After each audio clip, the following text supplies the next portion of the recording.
Well,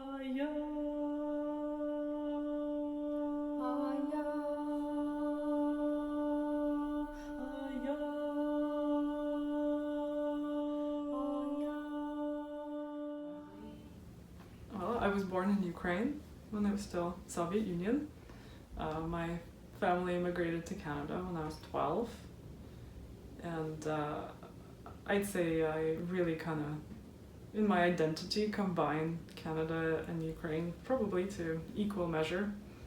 So even though all of my musical education has been in Canada and the United States, and I'm very much steeped in the local aesthetics and the local way of doing things, the local way of teaching, I have drawn quite a bit from Ukraine musically to enrich my practice, or even just like has become kind of a backbone of my practice. So it's like who I am as a composer is looking at Ukraine through the lens of Canada, and maybe also looking at Canada through the lens of Ukraine. It's this kind of dialogue between the two cultures. And that's also, I think, how I define myself as a person. It's, for me, the identities are completely melded, because my music making is very personal, and a lot of digging around in my own garbage. So there's no separation between Anna the person and Anna the musician. That's fantastic.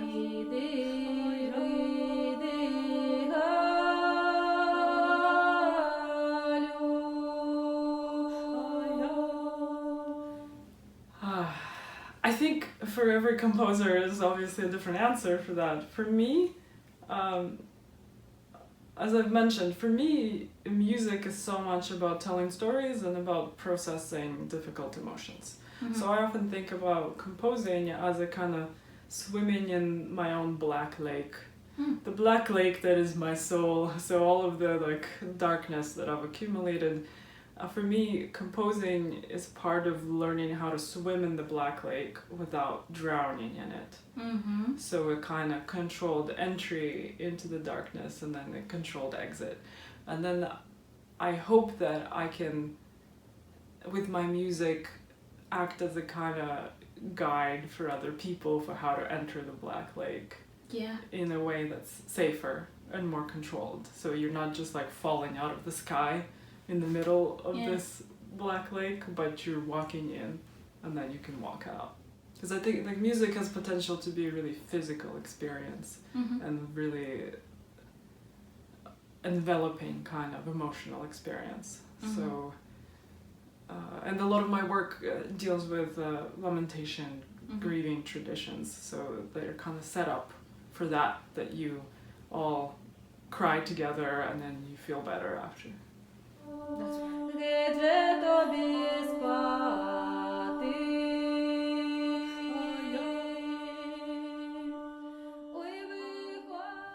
Yeah, and it's just, I don't know, it's exciting to work with other people. It's really rewarding to write something, give it to someone else, and then watch the music go through them, through their own body and towards other people.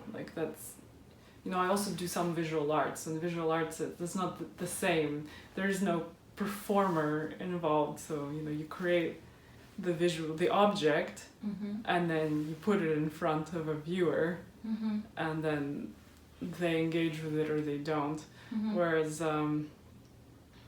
with music, if you're a composer, I give this object that is, hopefully very meaningful to me, mm-hmm. that I've spent a lot of time on, and then it has to go through the body of another person, mm-hmm. in order to reach the viewer, the listener. Yeah. And that's a really intimate experience. Yeah. That requires a lot of trust, and for it to be a mutually good experience. Yeah.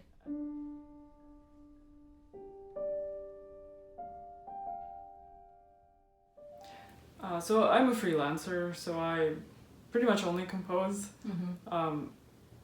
So my days, I guess, are divided between actual composing and all the administrative work that goes along with maintaining freelance career, because I essentially operate like a small business. You know, there's the side of sourcing money for future projects, so whether it's negotiating commissions or applying for grants for my own projects, there's that side, so kind of thinking usually a year or two in advance about how I'm gonna fund myself a year from now, and then kind of having to switch into current time of this is the project that I'm actually working on.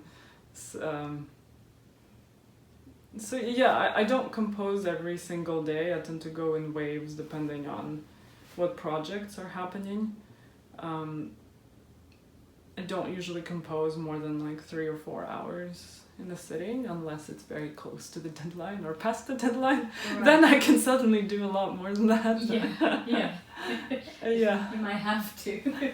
Yes. Yeah, and I tend to hop around between projects, so I'll work on one, maybe get it to a certain point, and either because I need a break from it or because another deadline is more pressing, I'll switch to something else for a while and then go back.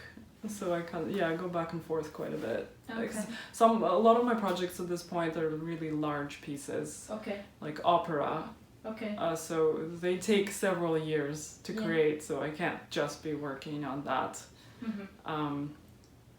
So I go back and forth, and it helps to solve some problems, because sometimes I just like reach a point where I don't know how to resolve this thing, and I could be sitting there staring at it and not getting anywhere, or I can go and work on something else, and then when I come back to it, it often resolves itself, or I realize that it doesn't need to be resolved, that this isn't really working anyway, so I can go in another direction.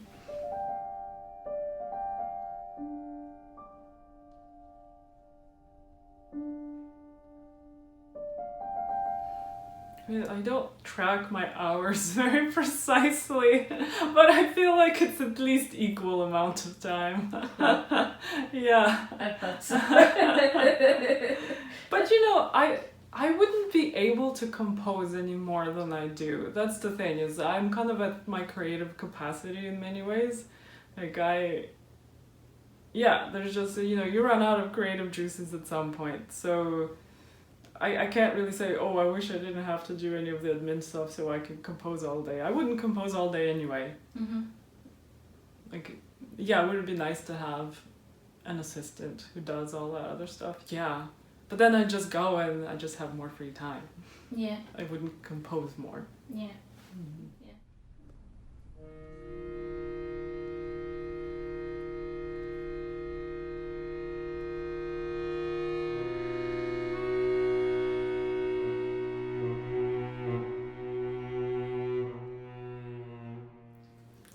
Since the start of Russia's invasion of Ukraine, I've gone a lot more into concert production, both to raise money for Ukraine and to promote Ukrainian culture.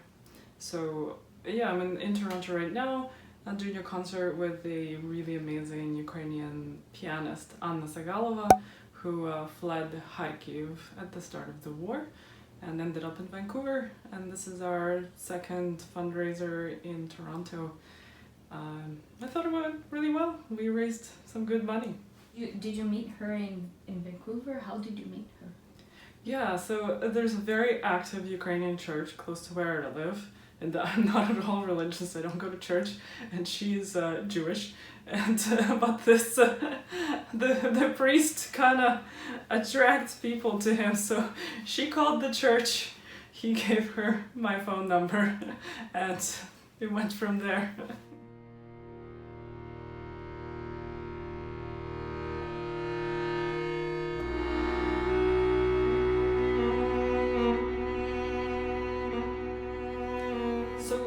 I've been working with Ukrainian folk music for a really long time, so that's been an important part of my identity. I've done research in Ukraine, I've traveled around Ukrainian villages and recorded folk music. I sing kind of in that style too, mixed with classical. So Ukraine has been a really strong part of my identity. What has changed is more my professional identity. So whereas I focused almost exclusively on composing and some performing before. Now I'm also doing event production. So I guess I've taken on a lot more administrative and curatorial work, and trying to create a non-profit organization, a kind of multidisciplinary arts organization, meeting all these Ukrainian artists, some of whom are newly arrived, and just trying to create a community for them also, because it can be really difficult for an artist to land in a new country and figure out what's going on and make connections. So I guess my identity has changed in that, more like a community coordinator. There you go.